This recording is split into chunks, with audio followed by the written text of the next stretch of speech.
Hey folks, my name is Mike. This is KEI Fabrication and welcome to my shop. And this is my most recent project, and this is my shop truck, my daily driver, my race truck, my garbage truck, and my all-around performance vehicle. It is a junkyard build where we drag two vehicles out of two different junkyards and combine them to make one performance vehicle. If you want to follow along with the channel, you can see the progress of the build on this truck and all the modifications that have been made. So this truck has already been to car shows, it's been road racing, it's been drag racing, and it's been circle track racing. So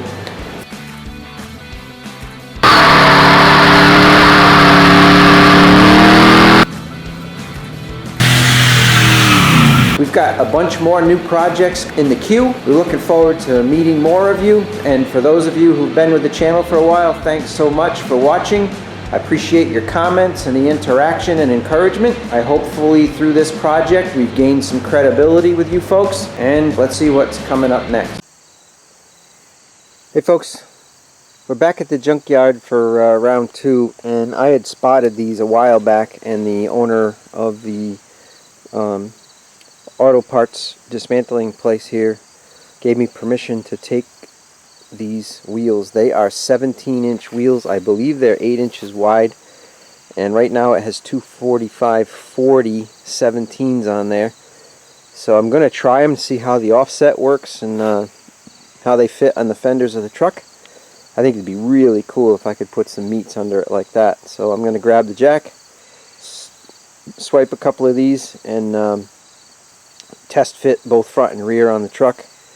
Hopefully I can set it on the ground with these wheels on it and get a good feel for just how these things are going to look. Alright, let's get at it.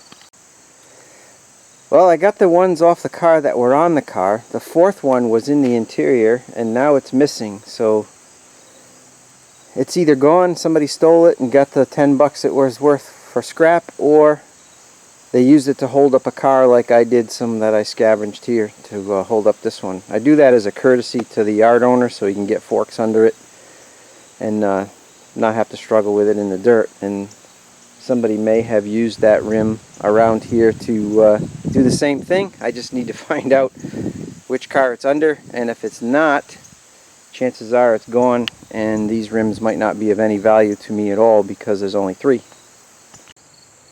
I found it. I can't believe I found it. I knew somebody had to have grabbed it and thrown it under a car. I walked the whole yard looking for it in the weeds and the bushes and everything else, and it ended up being 50 feet away. There's the car.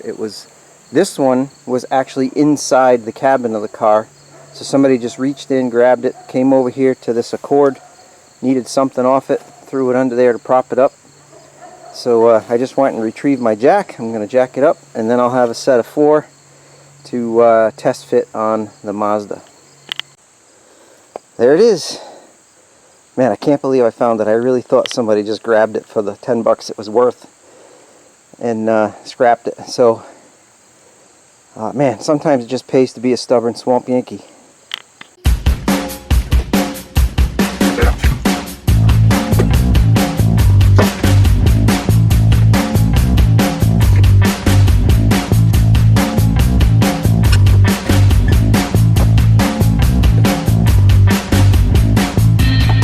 Alright folks, as you know, I came back from the junkyard with, these are Ford F-150 wheels.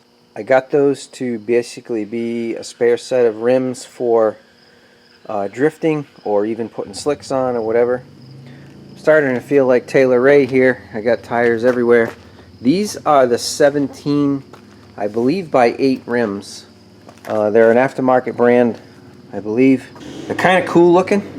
The owner of the salvage yard allowed me to take these to try them. So tonight really is musical tires. I'm going to put one of these that are fully inflated on the front and one on the rear. I'm going to set it back down. I'm going to turn the tires back and forth, see what I get for clearance. Really just worried about the offset of the rim, how far do they stick outside of the fenders, if at all, and do they rub on anything.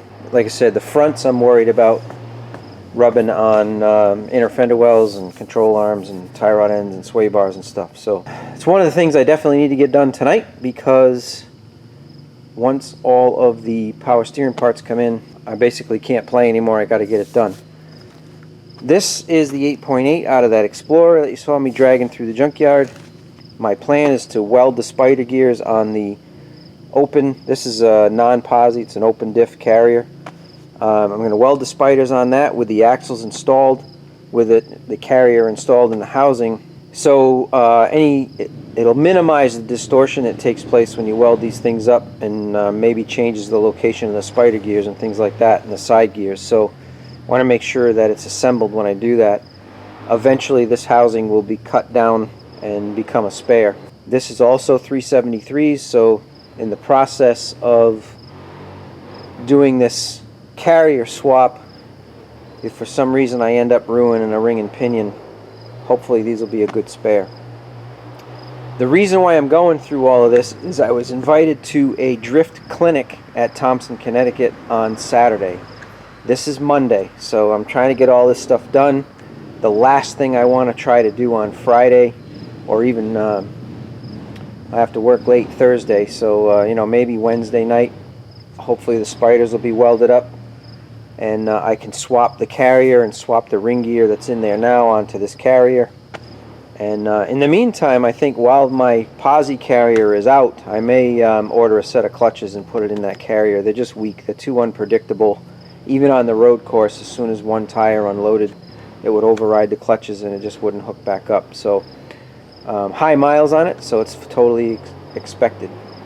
Alright, here we go. I'm going to do some musical tires. And I also got these F150 rims. I just really want to make sure that they fit, and the offset and everything is worth the effort to mount up tires. These may become my drift tires on the rear, because I really don't want to destroy these because they worked so well on the road course. So, and it's a matching compound front and rear on this. So that's the plan. Here we go.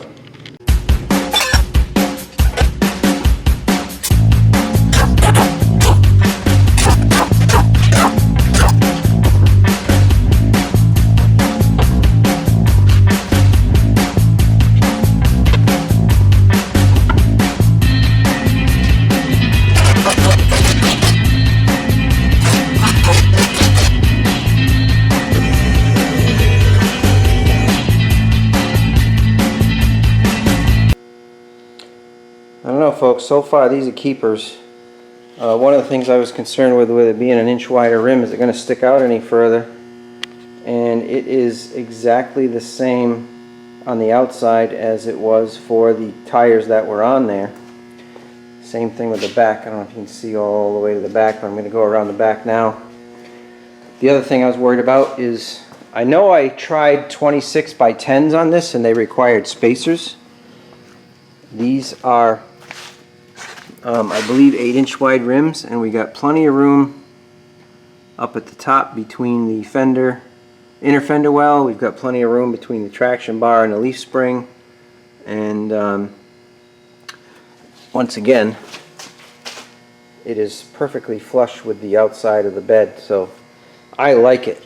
One of the reasons why I've been pursuing these 17s and wanted to try them is I found a set of Nitto drag radials that are 275/40 17s, so they'll go right on these rims.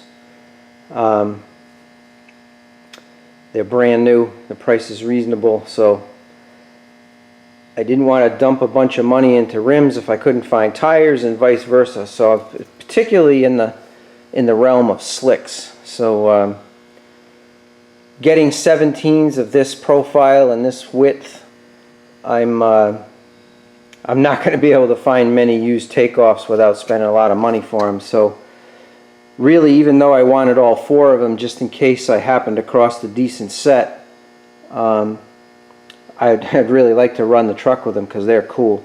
What I'm going to do now is just double check the turning. I put my alignment turntables on there so it would get rid of all the scrub, and now I can rotate it back and forth and get under there with a light and make sure that with these tires and rims all the way around, I do not run into problems with the current stock steering angle. And then I'll have to figure out if I increase the steering angle, will they rub as well. I really like them.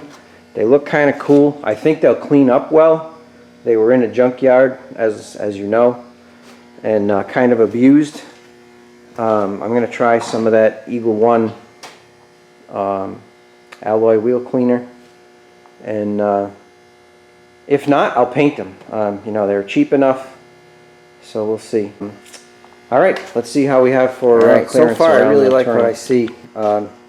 There is probably over an inch of clearance here, and I'm hoping I'll be able to show you way back here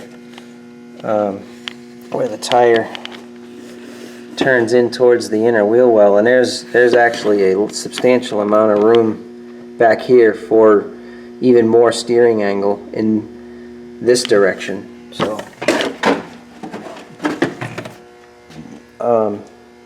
So far I like them. I'm going to turn it the other way and see what it looks like. So far so good here, and at this stock steering angle I still have a substantial amount of room even with these wide tires on, so I'm pretty encouraged. So I shouldn't have to change rim sizes again when I increase the steering angle, so things are looking up. Alright folks, I don't know what I was thinking, but I had it in my head that Ford F-150 of the later generations was the same bolt pattern as the Ford Explorer. These are the 5-on-5 bolt pattern, so kind of wasted a little bit of effort there, but at least now I know when I'm looking for wheels. I kind of like these wheels. There's a bunch of Ford Explorer rims available, 16x7s. I just really don't like the look of them. So I've just been trying to find an alternative. When I saw these wheels, I really thought they were kind of cool, but no go on these. So I'm going to put the